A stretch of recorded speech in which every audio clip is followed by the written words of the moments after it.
आज की क्लास में हम डिस्कस करने वाले हैं दिस कीवर्ड के बारे में।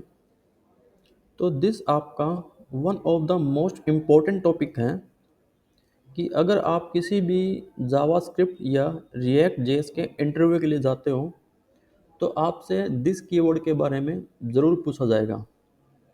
तो आज की क्लास में हम डिस्कस करेंगे कि दिस कीवर्ड आपका डिफरेंट एनवायरनमेंट के अंदर कैसे डिफरेंटली बिहेव करता है और कैसे वो डिफरेंट स्कोप्स के अंदर आपको डिफरेंट डिफरेंट वैल्यू है वो देगा। तो यहाँ पर आपके दो टाइप के स्कोप होते हैं या बोल दो आपके दो टाइप के एनवायरनमेंट होंगे। एक तो आपका जो एनवायरनमेंट होता है वो आपका रहेगा नोड जेएस का एनवायरनमेंट, और सेकंड जो आपका एनवायरनमेंट होता है वो आपका होता है ब्राउज़र एनवायरनमेंट। तो यहाँ पर हम जो दिस कीवर्ड की बात करने वाले हैं वो हम बात करने वाले हैं with respect to the browser environment. कि हम आज की जो क्लास रहेगी दिस कीवर्ड पे वो आपके ब्राउज़र एनवायरनमेंट के रिस्पेक्ट में रहेगी।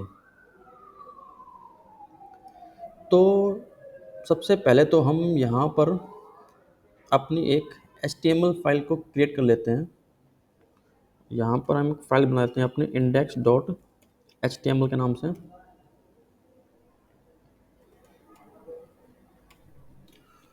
और सेकंड हम यहाँ पर एक अपनी जावास्क्रिप्ट की फाइल कर लेते हैं क्रिएट।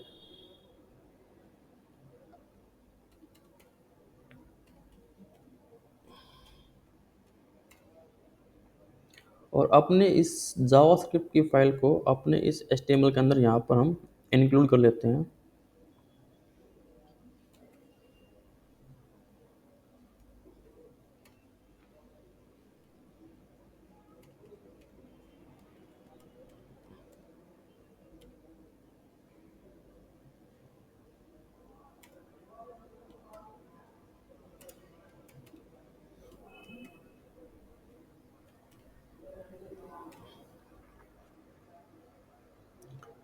देन अगर हम अपने दिस को सिंपली कंसोल के अंदर प्रिंट करते हैं, अगर हम यहाँ पर करें console.log और इसके अंदर हम अपना दिस को प्रिंट करते हैं, तो दिस क्या होता है हमारा? This refers to the current object. अब यहाँ पर आपका करंट ऑब्जेक्ट क्या होगा कि अगर हम सिंपली दिस को प्रिंट करेंगे यहाँ पर, तो दिस आपका रेफर करेगा टू द ग्लोबल ऑब्जेक्ट। अब जावास्क्रिप्ट के अंदर ग्लोबल ऑब्जेक्ट क्या होता है? यहाँ पर जो आपका ग्लोबल ऑब्जेक्ट होगा जावास्क्रिप्ट के अंदर वो आपका होगा विंडो का ऑब्जेक्ट। तो अगर हम अपना सिंपल कंसोल के अंदर अपना दिस को प्रिंट करेंगे तो वो आपके ग्लोबल विंडो के ऑब्जेक्ट को रेफर करेगा यहाँ पर। अगर हम इसको रन करके देखें तो it will print a window object.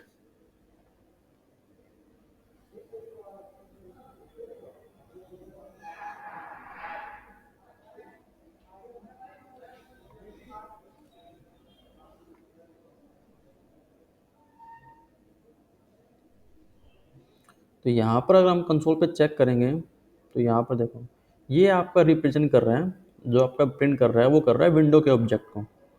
तो अगर आपने सिंपली कंसोल के अंदर अपना दिस प्रिंट किया हुआ है तो वो आपका विंडो ऑब्जेक्ट को रिप्रेजेंट करेगा।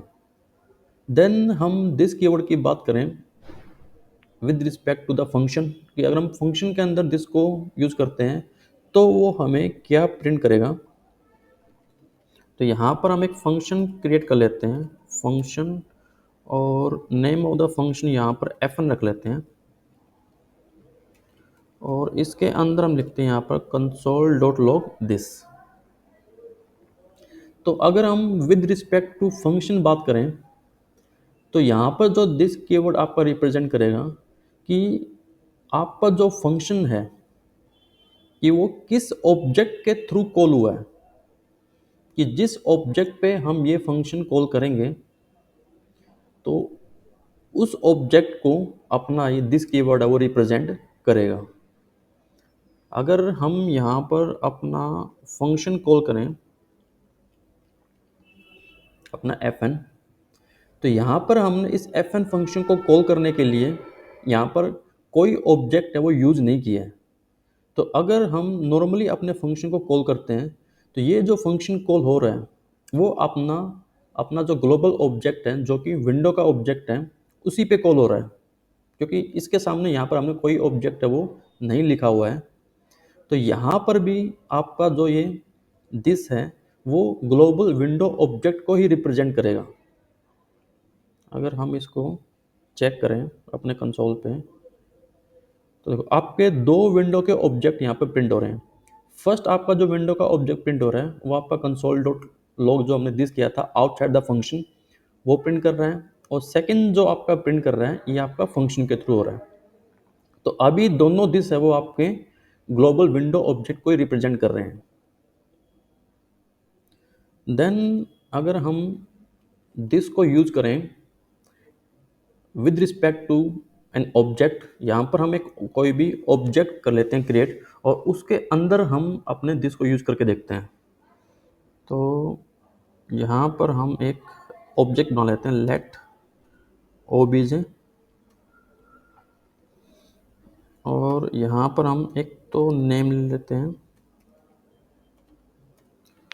और सेकंड यहाँ पे एक फंक्शन ले लेते हैं,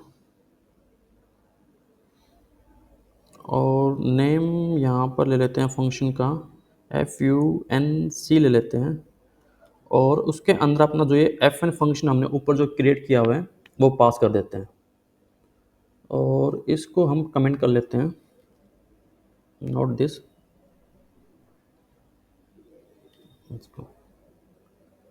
और यहाँ पर हम अपने ऑब्जेक्ट पे ये फंक्शन कॉल करते हैं, तो देखते हैं कि अब की बार जो अपना फंक्शन fn है उसके अंदर जो दिस है वो किसको रिप्रेजेंट करेगा। तो यहाँ पर देखो हमने ये जो अपना फंक्शन कॉल किया है वो with respect to this obj object है उसके थ्रू हमने इस फंक्शन को कॉल किया है। तो यहाँ पर जो आपका ये दिस है वो इस ऑब्जेक्ट को रिप्रेजेंट करेगा। तो इस ऑब्जेक्ट की जो आईडी है वो आपके इस दिस के अंदर जाके स्टोर होगी। इसको कमेंट कर लेते हैं हम।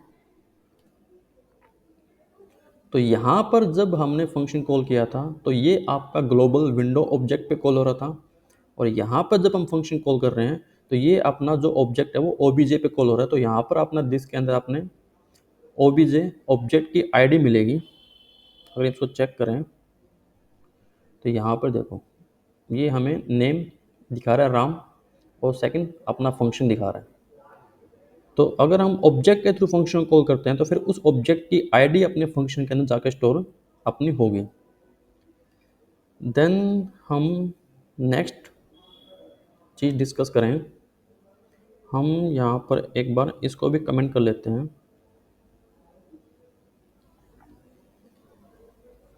और हम यहाँ पे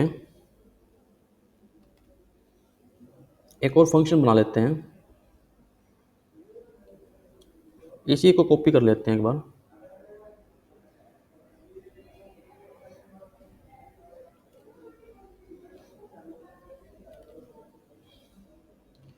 और हम इसके अंदर एक और इनर फंक्शन क्रिएट कर लेते हैं। यहाँ पे हमने यहाँ पे फंक्शन बना दिया, नेम ऑफ द फंक्शन हमने यहाँ पर fun2 रख लिया,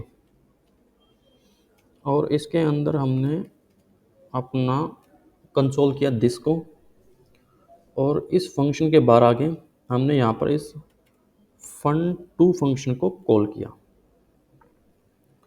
और यहाँ पे हमने यही सेम फंक्शन इसके अंदर पास कर दिया। तो अब देखो अब हमने अपने ऑब्जेक्ट पे फंक्शन कॉल किया, तो यहाँ पर जो ये दिस है इस दिस के अंदर जो हमें आईडी मिलेगी वो आपके इस ऑब्जेक्ट की मिलेगी जो कि आपका obj है। लेकिन अब जो आपका इनर फंक्शन है fun2, अब जब हम इसको कॉल कर रहे हैं तो इस fun2 फंक्शन को तो हम अपने ऑब्जेक्ट के थ्रू कॉल नहीं कर रहे हैं। तो यहाँ पर क्या ये जो फन टू फंक्शन है, इसके अंदर जो दिस है, क्या ये दिस भी हमारा इस ऑब्जेक्ट को रिप्रेजेंट करेगा?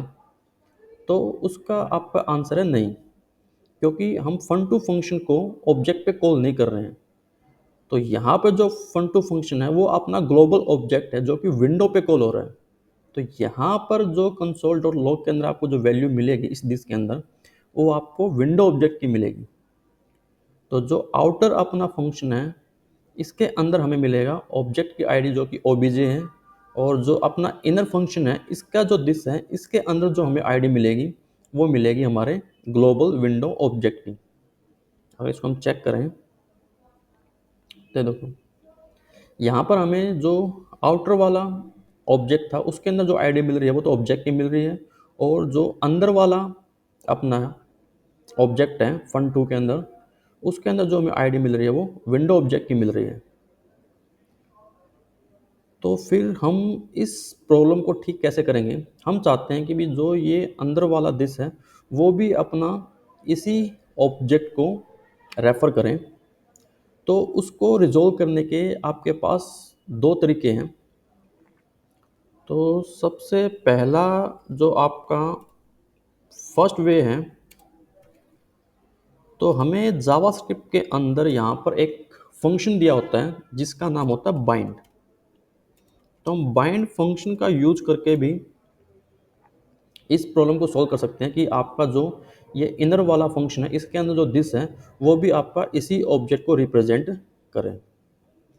तो हम इसी फंक्शन को एक बार कॉपी कर लेते हैं, इस पूरे कोड को यहाँ से लेके यहाँ तक, और इसको एक बार कमेंट कर लेते हैं। यहाँ पे आ जाते हैं नीचे, और यहाँ पर हम इसको कॉल भी कर लेते हैं। तो यहाँ पर हम जो चीज़ कर सकते हैं, इसको डायरेक्टली कॉल ना करके हम क्या करेंगे कि हम अपने जो फन टू फंक्शन है इसको, जो अपना ये फंक्शन fn है, इसके दिस के साथ बाइंड कर देंगे। तो हम बाइंड फंक्शन का यूज़ करके अपने किसी भी फंक्शन को किसी दूसरे अपना दिस है या फिर दूसरे ऑब्जेक्ट के साथ है उसको बाइंड कर सकते हैं। अब वो करेंगे कैसे? तो यहाँ पे लिखेंगे कि हमें अपना जो फन टू फंक्शन है उसको बाइंड करना है, डॉट बाइंड, और इसको हम दिस के साथ बाइंड करेंगे। अब ये दिस कौन से वाला दिस है? ये दिस आपका ये वाला दिस है, और ये दिस किसको रिप्रेजेंट कर रहा है? दिस ओबीजे को। तो हमने फन टू फंक्शन को इस अपने जो एफ एन फंक्शन के दिस है उसके साथ बाइंड कर दिया, और ये बाइंड फंक्शन क्या करेगा? इस फंक्शन फन टू को इस दिस के साथ बाइंड करके हमें एक न्यू फंक्शन देगा, जिसको हम एक न्यू फन टू नाम के वेरिएबल में स्टोर कर लेते हैं, और यहाँ पे हम कॉल करेंगे न्यू फन टू को। अब जब हम न्यू फन टू को कॉल करेंगे, तो अब न्यू फन टू के अंदर क्या है कि अपना जो ये दिस है, जो कि अपना ये वाला दिस है, ये फन टू के साथ अपना बाइंड हो गया है, और अब की बार ये दिस है वो इस ऑब्जेक्ट को रिप्रेजेंट करेगा। अगर इसको हम चेक करें, अब की बार दोनों आपके नीचे वाले जो ओबीजे ऑब्जेक्ट हैं उसकी आईडी को रिप्रेजेंट कर रहे हैं, बोल दो ओबीजे को रिप्रेजेंट कर रहे हैं। तो ये तो आपका फर्स्ट वे है। फर्स्ट तो हमारा हो गया with the help of a bind function. Then हम यही सेम काम कर सकते हैं with the help of an arrow function, कि हम एरो फंक्शन का यूज़ करके भी इस प्रॉब्लम को रिजोल्व कर सकते हैं कि आपका जो इनर वाला फंक्शन का दिस है वो आपका इस ऑब्जेक्ट को रिप्रेजेंट करें। तो यहाँ पर हम लिख लेते हैं जो अपना सेकंड वे है वो है हमारा by using the arrow function.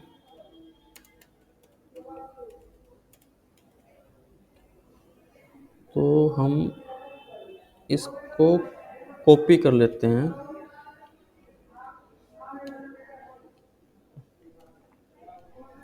और इसको यहाँ से हटा देते हैं, और इसकी जगह हम एक एरो फंक्शन बना लेते हैं, लेट फन टू बना लिया हमने, इज इक्वल टू, और यहाँ पर हमने एक एरो फंक्शन क्रिएट कर लिया और इसके अंदर लिख देते हैं कंसोल डॉट लॉग दिस। तो आपके एरो फंक्शन कैसे काम करते हैं? तो आपका जो एरो फंक्शन होते हैं उसका अपना कोई दिस नहीं होता। एरो फंक्शन क्या करेंगे? एरो फंक्शन जो अपना दिस है या अपना जो ऑब्जेक्ट है, ये अपना अपना जो पेरेंट होता है, कि जो भी अपना एरो फंक्शन है उसका जो पेरेंट होगा, अपने पेरेंट का दिस है ये इनहेरिट करेंगे। कि जहाँ पर हमने अपना एरो फंक्शन लिखा हुआ है जिस कॉन्टेक्स्ट के अंदर, तो वो क्या करेगा, वो अपने जिस कॉन्टेक्स्ट में लिखा हुआ है उस कॉन्टेक्स्ट का जो पेरेंट है उससे दिस इनहेरिट करेगा। तो अब हमने ये फन टू फंक्शन कहाँ पे लिखा हुआ है? हमने ये फन टू फंक्शन है वो लिखा हुआ है inside this F N function. तो ये अपना जो एरो फंक्शन फन टू है वो जो दिस है वो इनहेरिट करेगा फ्रॉम दिस एफ एन। तो ये जो एफ एन का दिस है, जो कि आपका ये वाला दिस है, यही दिस पास ऑन होगा इनटू दिस एरो फंक्शन। तो एरो को अपना कोई दिस नहीं होता, ये अपना दिस है वो पेरेंट से लेगा। और यहाँ पर हम अपना ये फन टू एरो फंक्शन को कॉल कर लेंगे। तो यहाँ पर भी अब आपके दोनों बार आपका इस दिस में और इस दिस में यही वाला ऑब्जेक्ट है वो प्रिंट होगा। यहाँ पर हमें बाइंड करने की ज़रूरत नहीं है। अगर इसको हम चेक करें, अगर आप इसको रिफ्रेश भी करोगे तो देखो आपका वही सेम आउटपुट आ रहा है।